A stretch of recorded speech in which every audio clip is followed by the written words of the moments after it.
ঠিক 4 দিন আগে মারা গেছেন আব্দুস সাত্তার। হয়েছে জানাজা, তারপর দাফন।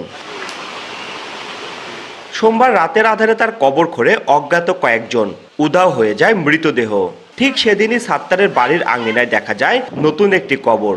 এ ঘটনাকে ঘিরে এলাকায় সৃষ্টি হয়েছে চাঞ্চল্য।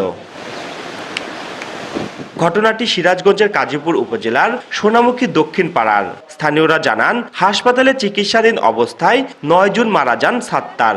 পরে এলাকার আল মদিনাতুল বাকি কবরস্থানে তাকে দাফন করা হয়। কিন্তু দাফনের 3 দিন পর কবরস্থান থেকে সেই মৃতদেহ তুলে এনে বাড়ির আঙিনায় দাফন করা হয়। রাতের আধারে কে বা কারা এ কাজটি করেছে তা জানে না কেউ। কবরস্থানে রাখে আসার পরে 3 দিনের দিন আমার শ্বশুরের খিলেন দিনের দশাকর্ম করা হয়েছে। করার পরে আমরা থুইয়া হাজরাহাটি গেছি।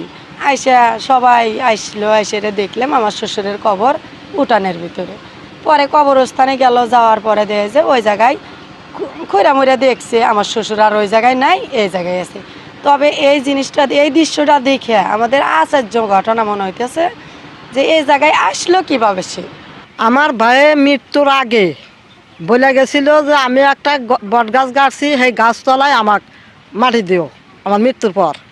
তখন ময়মুরবি না শুই না কবরস্থানে মাটি দিছে। তখন ওই কবরস্থানে থেকে কিভাবে কি সমাচার কে বহেরা হেনে কবরস্থান আইছে আমরা অলিখিতভাবে আমরা বলতে পারবো না।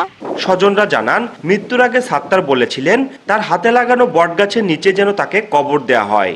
কিন্তু সেই ইচ্ছে উপেক্ষা করে তাকে কবরস্থানে দাফন করা হয়েছিল।